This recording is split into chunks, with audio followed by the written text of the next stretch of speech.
estamos de vuelta con Tolerancia Cero. Cuando se desarrolló el acuerdo de la reforma tributaria, se levantaron todas las personas que habían participado del acuerdo, los partidos que habían participado, particularmente la derecha, a aplaudir que esto había hecho pasar una reforma tributaria mala, decían en Renovación Nacional y la UDI, a algo que es menos malo y que por lo tanto había que aplaudir, y todos dijeron que lo iban a suscribir. Y surgieron dos voces muy rápido que dijeron que esto era pésimo y que no tenía nada que hacer la centroderecha o la derecha en esta reforma. Uno fue Jovino Novoa, que yo lo mencioné varias veces acá, y el otro fue esta persona que está acá con nosotros, columnista del Mercurio, abogado, a punto de doctorarse en filosofía, Axel Kaiser. Gracias por venir, gracias. Axel, y que eres tú una figura nueva, porque mucha gente te puede seguir en Mercurio, los que leen tu columna y no te conocen, y por eso queremos invitarte, porque tú, entre otras cosas, has señalado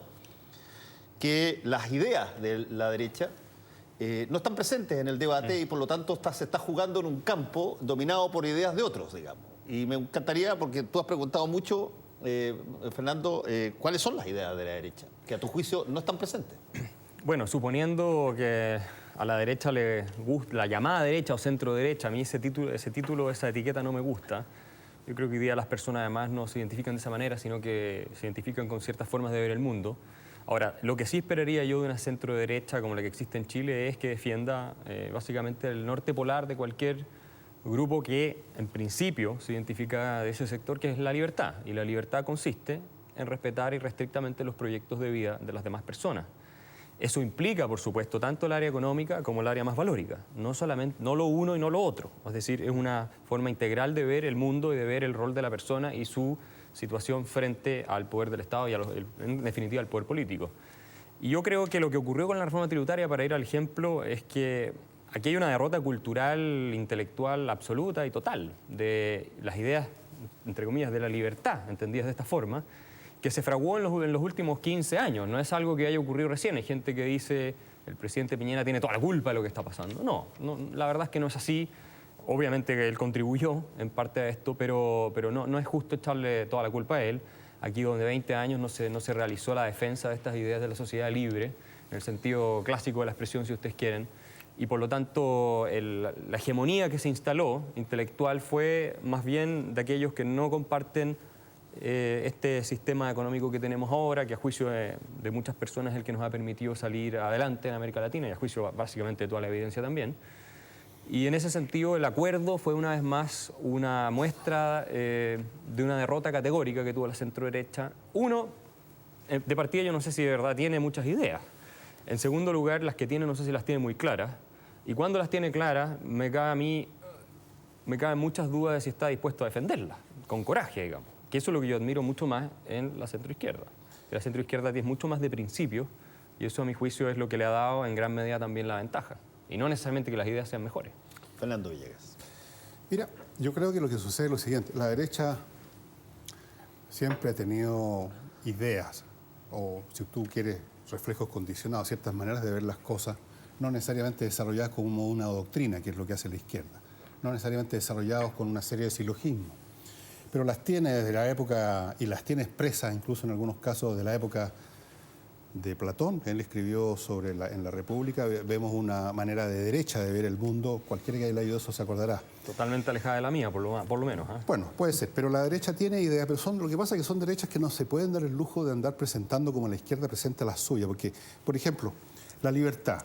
La libertad es maravillosa para quienes tienen miedo de hacer de esa libertad y libertad para un proyecto de vida interesante. Eso siempre es en una sociedad un recurso más bien minoritario. El orden social, también es fantástico el orden social para quienes están bien dentro del orden social. La jerarquía y el respeto, estupendo para quienes están arriba en la jerarquía, pero no tanto para los que están abajo.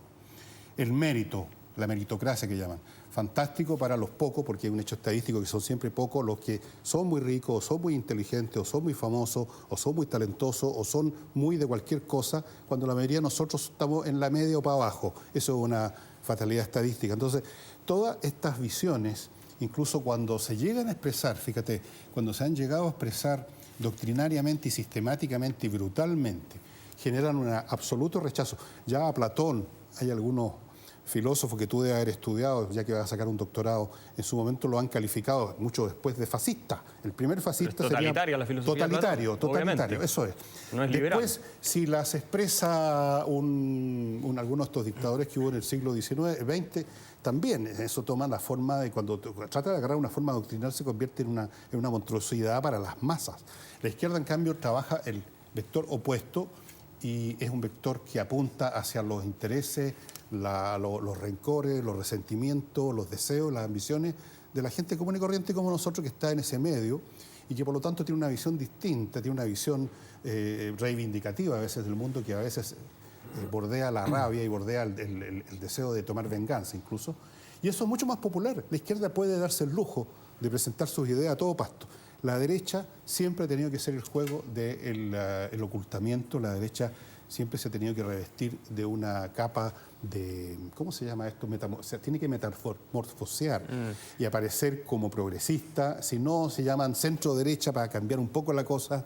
Si no, se llaman populistas, en fin. O sea que es un problema de mercado, por así decirlo, de audiencia. Sí, pero no tiene buena audiencia para sus ideas. Sabes que esto también tiene que ver mucho con la cultura y con el país en el que tú estás. Si tú vas a Estados Unidos vas a ver que hay una defensa, Fernando, tú debes conocer bien el caso, una defensa muy abierta de las ideas liberales, por decirlo algo, como las que representó Ronald Reagan, que fue capaz de encantar también a mucha gente en ese país. Ahora, hay muchas ideas de sentido común, que obviamente yo creo que la gente sí estaría de acuerdo. En todos nosotros puede haber una identificación con las ideas de un sector en una cosa y con los de otro en otra. O sea, uno no es 100% una cosa o 100% otra. Pero la idea de que la dignidad de las personas, por ejemplo, pasa también porque se puedan parar sobre sus propios pies.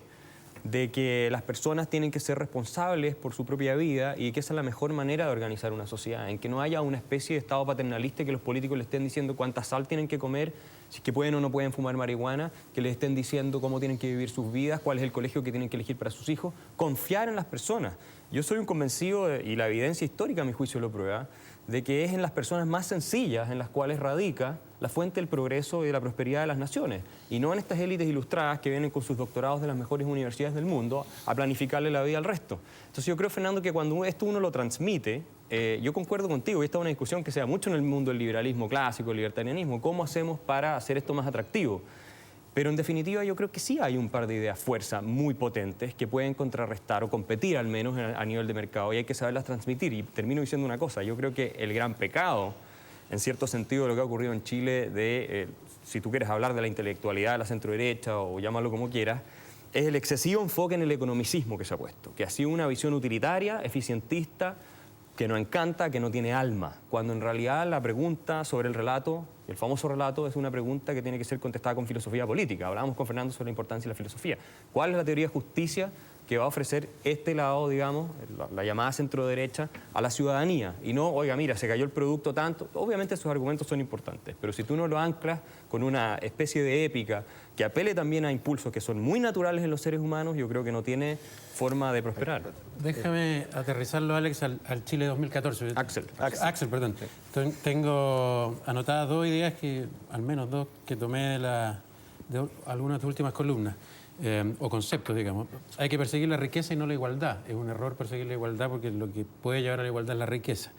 La educación no es un derecho, sino un bien de consumo. Económico. Yo jamás dije que era un bien de consumo. Bueno, todo el bien mundo económico. Sacó esa cuña absolutamente falsa. Ya, ok, un bien económico. Pero aterricémoslo, que ese es mi punto. Independiente de que uno piense eso o no, digamos, es legítimo que tú lo pienses, la educación en Chile concordaremos que es cara y es mala. Sí, claro. ¿Qué hay que hacer en un momento como el de hoy, 2014, para solucionar eso? Que es una evidencia clarísima.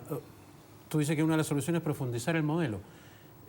Pregunto, profundizar el modelo, qué sé yo, en su falta de tecnología, en su exportación de materias primas, lo que ocurre... en su falta de educación de mucha gente que no sabe ni lo que lee. Lo que pasa es que es una caricatura, porque si tú comparas lo que es el Chile de hoy en todo nivel de indicadores, yo he tenido este debate en varias universidades, en medios de prensa, y les he dicho, nómbrenme un indicador que hace 30, 40 años o 50, antes de que empezara este famoso modelo tan vilipendiado, sea mejor que lo que vemos hoy día. Y nadie me ha podido nombrar siquiera uno, ni siquiera la calidad, obviamente, de la educación escolar, época en la cual muchos niños ni siquiera podían ir al colegio. Entonces, a lo que voy yo es a lo que tenemos que profundizar es la confianza en las personas. Obviamente, yo discrepo de la reforma educacional que se plantea hoy día, porque creo que esta teoría, primero, de quitarle los patines a los que van más arriba, como si con eso la sociedad avanzara más. Yo tengo un indicador. O fuéramos más justos. Porque ni siquiera, Fernando, la desigualdad era mucho menor que hoy. La verdad de las cosas es que si confiamos en el índice Gini, que mucha gente dice que no es un buen indicador, pero supongamos que fuera así, hay estimaciones para mediados del siglo XIX que no te y a través del siglo XX incluso que no te plantean una gran diferencia con lo que hay hoy. Y sin embargo las desigualdades en materia de acceso a bienes de consumo, alcantarillado, expectativas de vida, etcétera, etcétera, etcétera, mortalidad infantil, entre los deciles de mayores y menores ingresos se han acortado radicalmente. Esa es la realidad de las cosas. Ahora, tenemos un sistema que hay que mejorar muchísimo. ¿Es sostenible así dependiendo de materias primas? Absolutamente no. Por ejemplo, en la educación. ¿Qué haría ahora para mejorar la Bueno, veamos. Ahí hay un indicador. Yo creo que qué? el indicador de precio-calidad de la educación de hace 50 años versus la relación precio-calidad de la educación hoy día es infinitamente superior a la de... No, pero tenías cuánto porcentaje de los niños no iba al espérate, es que tú pediste un indicador de acuerdo a la existencia concreta. Cuando tú tenías... Bueno, es un indicador inventado, digamos, yo no conozco... ¿Dónde está ese indicador? Tú lo estás inventando aquí. No, te lo estoy... Obvio, porque tú me dices, nómbrame un indicador, se me dice, o nómbrame un indicador de los que son conocidos, esa otra cosa. Eso, de los que estadísticamente se usan para ver por una de las cosas que uno constata con nostalgia o con pena, si tú quieres, es que está bien, y tienes toda la razón. Hace 50 años, cuando Fernando ya estaba saliendo del colegio y yo estaba entrando...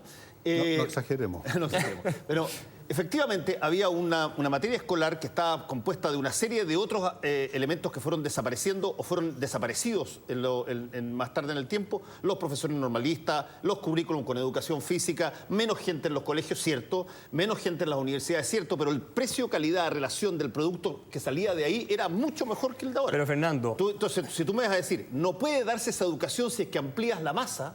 Bueno, eso no te lo estoy diciendo, no, pero mira, nadie está diciendo que todo tiempo presente fue mejor a todo tiempo pasado, en todo orden de cosas, sin ninguna excepción en nada. Pero si nosotros hacemos un juicio respecto de qué país es mejor, en casi todo sentido, en la mayoría de los sentidos que son relevantes para el chileno medio, no para el chileno medio, yo creo que a nadie le cabe duda alguna que el país que tenemos hoy es el mejor que hemos tenido en la historia de Chile. A nadie. Nadie diría, mira, si volvemos a la situación de los 50, 60, de la época que estaba hablando tú, vamos a estar mejor, hagamos eso. Nadie va a plantear una cosa así. Entonces, lo que yo quiero decir es que si nos tomamos en serio la reforma educacional, hagamos algo por mejorar los profesores, por ejemplo. Metamos, tripliquemos, cuadrupliquemos, no sé, hay que ver técnicamente este asunto, el sueldo de los profesores. Y abramos el sistema para que entren personas muy calificadas a hacer clases. Sabemos que tenemos un déficit en materia de profesores. Puedes tener los mejores colegios, puedes obligar a todos los niños a la fuerza a ir a ese colegio, si tú quieres, en materia de infraestructura, digo mejor. Si tienes malos profesores no te va a servir de nada. Tienes excesiva cantidad de alumnos en las clases. Todos conocemos esos problemas. Y ahora no se está discutiendo absolutamente nada respecto de cómo resolver eso. Entonces, eso es lo que a uno le preocupa. Esto no es un tema de eslóganes ni demagogia. Axel. Ahora, para terminar, Fernando, claro, uno de los temas que a mí me explica esta situación es que básicamente todos los que están encargados de esta reforma, los que la están ejecutando y promoviendo, como se dice en inglés, no tienen pellejo en el juego. No, todos tienen a sus hijos en colegios particulares pagados, entonces a ellos no les va a afectar. Y a mí me gustaría que no utilizaran a los niños de otros padres de Chile como conejillos de India y que se pusieran de verdad en el lugar de los padres de estos colegios y de ver realmente cómo mejorar la educación, aunque implique un costo político grave, implique pelearse con el sindicato de profesores, implique pelearse con el que haya que pelearse porque estamos hablando del futuro del país. Fernando Villegas. No hace muchos minutos atrás tú criticabas, voy a volver al tema de las ideas, que es el que me interesa conversar contigo, de que en su expresión de ideas la derecha había sido fríamente economicista y que eso, por cierto, no llega a la gente en la forma de vida.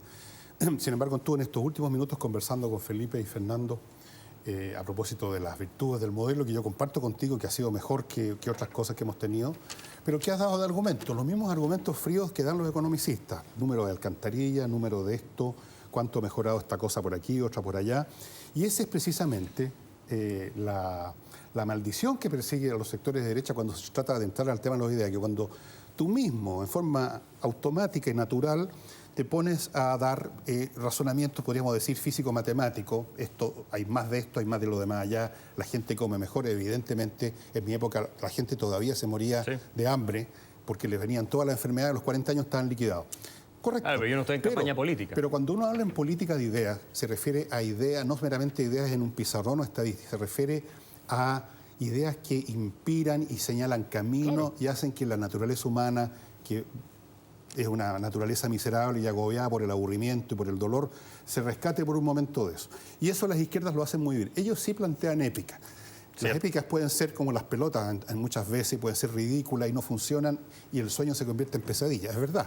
Pero por un momento conquistan a la gente con su idea de la igualdad, la justicia eterna, Dios va a bajar al tercer día de los altos cielos.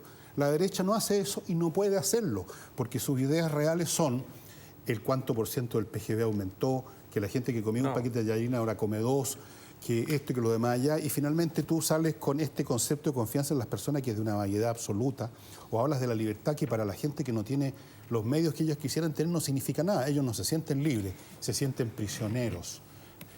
La libertad vale para el que la puede ejercer. El que está en un camino un poquito estrecho o totalmente estrecho, la libertad es meramente casi una tomadura de pelo.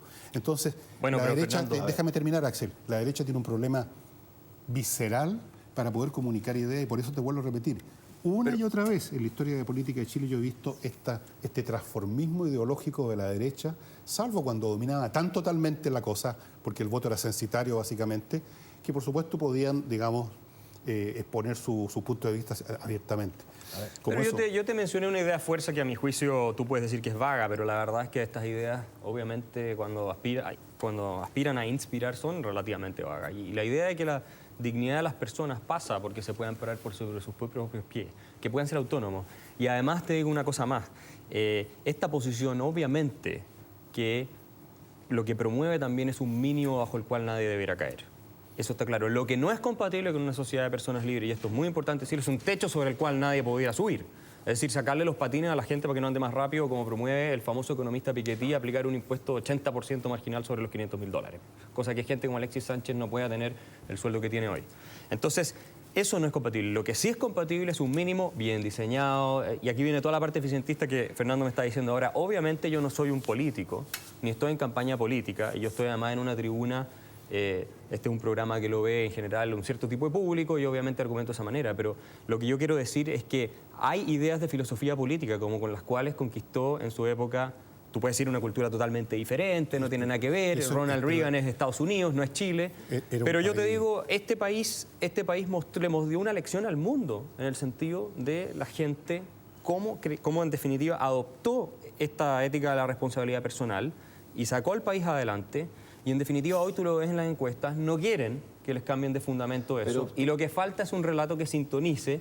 Y el desafío yo comparto contigo, Fernando, es mucho más difícil. Ahora, si yo comparto tu tesis, tengo que guardar las cosas e irme a vivir al Caribe. ¿Cómo se hace, Axel? Porque es un fatalismo total, no hay nada que hacer. ¿Cómo se hace, Axel, uno ese puede relato? ser filósofo aunque no sea político. Bueno, ese es lo claro. ¿Cómo se hace, Axel, ese relato que tú hablas de que la gente tiene que pararse en su propio pie, no tiene que ser súbdito de paternalismos estatales que le indiquen qué comer o qué rezar? Aprender a pescar. Claro, ¿cómo ocurre eso en un marco cultural específico, donde la gente no parte de cero, sino que viene con un envión de cero, donde siempre esos pensamientos que tú estás diciendo han estado asociados a disociar, a separar la vida? Y te dicen, en la derecha, históricamente, mira, en términos políticos, libertad, libertad, libertad. Estoy acordando de Pepe Piñera. Libertad, libertad, libertad.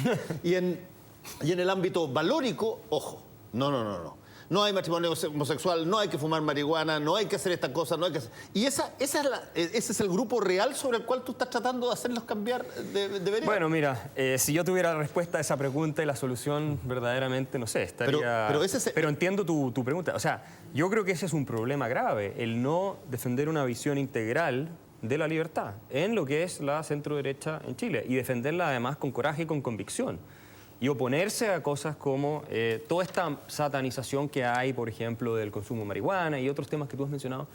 Y decirle a la gente, mire, nosotros confiamos en que ustedes van a salir adelante, algo que por lo más muchas encuestas reflejan y que la gente cree en que el esfuerzo personal es lo que las va a sacar adelante. Y no tener complejo. Tú me dices de centro-derecha política, ¿qué es lo que debería hacer? Si efectivamente hubiera sido exitosa la centro-derecha transmitiendo un cuerpo de ideas que convenciera, hoy día estaría la izquierda en Chile celebrando un acuerdo de reforma tributaria, porque no se bajaron tanto los impuestos como la centroderecha quería bajarlos, y no al revés. ¿Por qué es imposible pensar en un país eso? Yo creo que a mucha gente le hace sentido cuando si llega un candidato el día de mañana y dice, ¿saben qué? Vamos a devolverle la plata que los políticos están manejando de ustedes hoy día, se la vamos a devolver a ustedes para que ustedes la usen.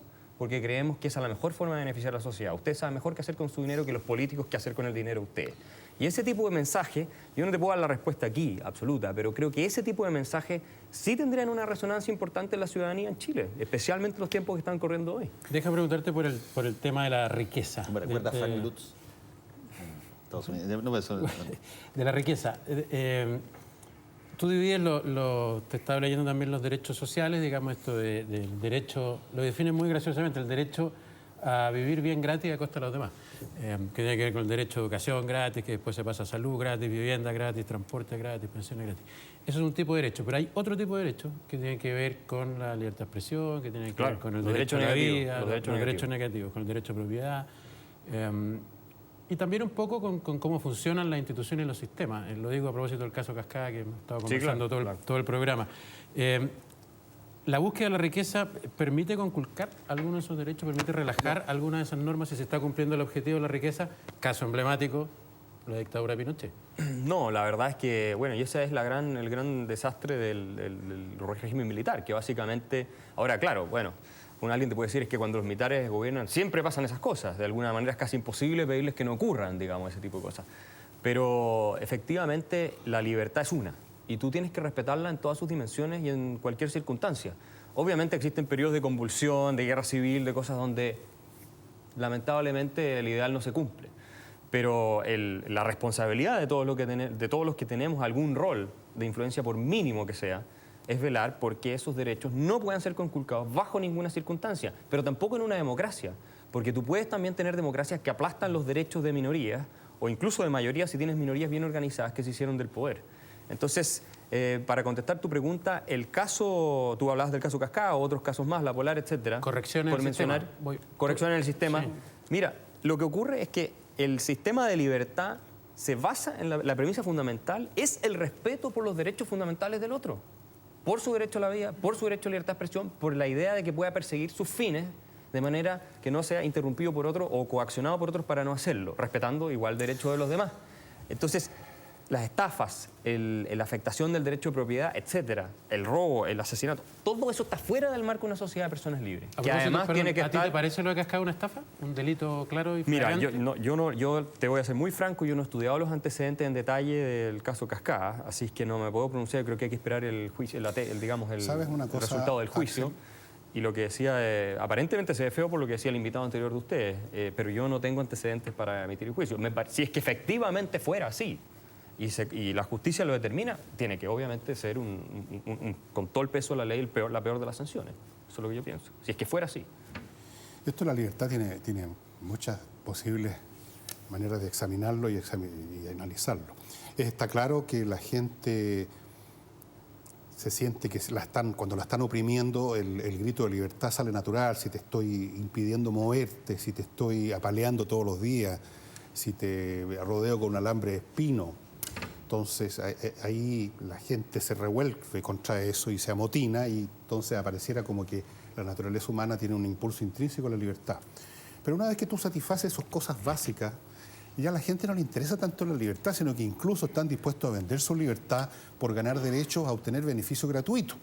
Y entonces ahí resulta que ya no se trata del derecho a expresión, que suena muy bien y es muy épico, sino que ya estamos hablando del derecho al bono, del derecho a esto gratis, del derecho a lo demás allá. El Estado, pues señorita, me tiene que dar esto otro y lo demás allá. Derechos que en el fondo son bonos, pan y circo, como hacían los romanos. Y eso ya entramos a otro plano. Entonces ahí empiezas a ver tú que una vez que el tipo se resguardó de opresiones brutales, físicas incluso, ahí el tema de la libertad empieza a pasar a un segundo plano y ya lo que le interesa a la gente es simplemente que las mantengan. La gente quiere obtener beneficio económico y empieza a regir la lógica de la poruña, ¿no es verdad? Y anda tú, si eres de derecha, a decir de frentón, hoy en día, en que predomina esa mentalidad, ¿saben qué más?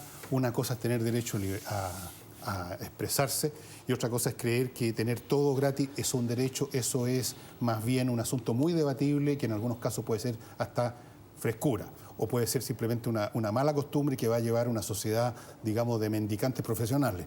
Sí, anda a decir eso tú y te cuelgan del primer árbol en la... Bueno, aunque sea cierto muchas veces, no todas, pero muchas veces. Todo depende de la forma... Entonces te tienes que disfrazar. Ahí volvemos al punto de que las ideas de derecha a veces se tienen que disfrazar Ahora, para tener alguna eficacia política. Yo no sé si estas son realmente ideas de derecha. Tú tienes mucha gente centro-izquierda en el mundo que las ha aplicado. Piensen ustedes, por ejemplo, en Gerhard Schröder en Alemania, que hizo una serie de reformas de liberalizar el sistema, el mercado, cortar beneficios, reducir seguros de cesantía y todo lo demás. Gracias a eso Alemania hoy día está también para... Ayer era socialdemócrata y le costó la pega hacerlo. A Tony Blair se le hace el mismo cargo, que fue la mejor herencia de Margaret Thatcher, se le dice, etcétera. Hay varios ejemplos. Bill Clinton fue bastante liberal, mucho más que George Bush en su gobierno. Dejó un superávit fiscal, de hecho, Bill Clinton. Entonces, ahí esto se puede hacer. Lo que pasa es que tú necesitas una clase política responsable, que efectivamente no sea, como dices tú, Fernando, y que lamentablemente el caso en la mayoría de los políticos, que siga la opinión en vez de ir, de alguna manera, liderando la opinión. Y en casos de crisis, como las que están ocurriendo hoy día en Europa, si tú vas a ver la discusión, es bueno. ¿Qué es lo que le dijo el rey de Holanda hace unos meses atrás a los holandeses, o el año pasado, no recuerdo qué fue, pero les dio un discurso donde le dijo, miren, el estado de bienestar que conocimos en el siglo XX, estoy citando textual, is finished, está terminado. Ahora viene la sociedad, la participación, donde las personas se hacen cargo, etcétera. ¿Por qué? Porque cuando llegan momentos de crisis en que de alguna manera se excedió o toda esa cosa de los derechos, la cosa gratis para todos, bueno, la gente pone de nuevo los pies sobre la tierra y estas ideas hacen más sentido. Y tú le dices, miren, si al final esta cuestión gratis para todos, etcétera, con la cual los políticos obviamente salen elegidos, y eso es absolutamente cierto, de lado y lado. Pero tú sientes, Axel, perdona... No funciona. Tú sientes, Axel, perdona, que los países, no sé, escandinavos, Australia, Nueva Zelanda, con todas las prebendas que tienen en términos de la sociedad entrega, las bases que entregan, están en una situación de menoscabo respecto de otras sociedades porque no ejercen el 100% de la libertad cada uno individualmente, porque ninguno de esos países está dispuesto a decir, ok, yo quiero la libertad y eso, pero si es que significa eso, que yo tengo un derecho de cesantía menor, si es que significa eso de que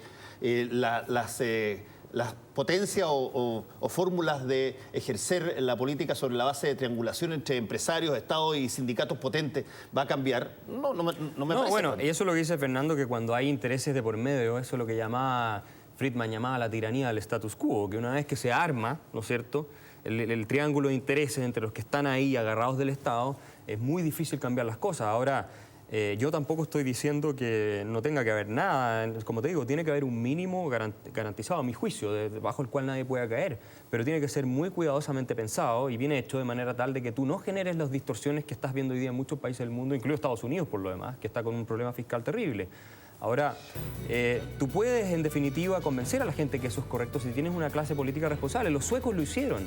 Los suecos reformaron todo su estado de bienestar en la década de los 90. Hoy día hay un artículo del The Economist hace un tiempo atrás muy interesante que decía, bueno, si Friedman viviera hoy, Suecia sería un país mucho más de acuerdo a lo que él pensaba que lo que es Estados Unidos hoy día en muchos sentidos. Entonces, yo creo que...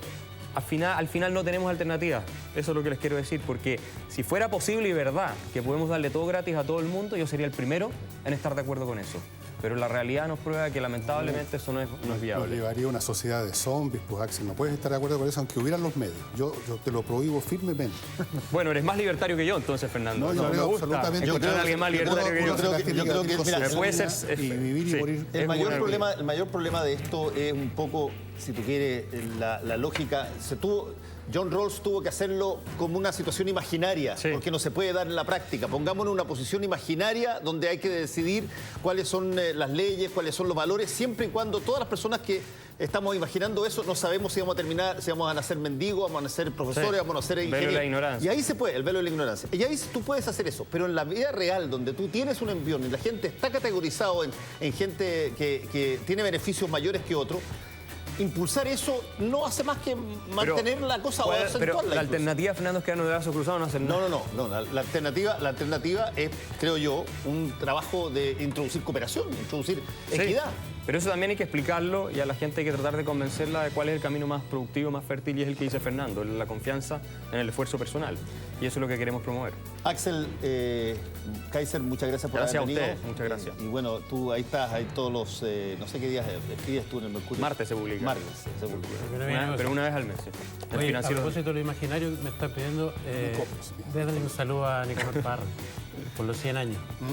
Ah, tu vecino. Por el hombre imaginario. No, sí, porque nos pidieron que lo saludáramos, obviamente lo saludamos. Saludamos, por cierto, a Nicanor Parra. Ya volvemos. Tenemos la certeza que no está viendo el programa.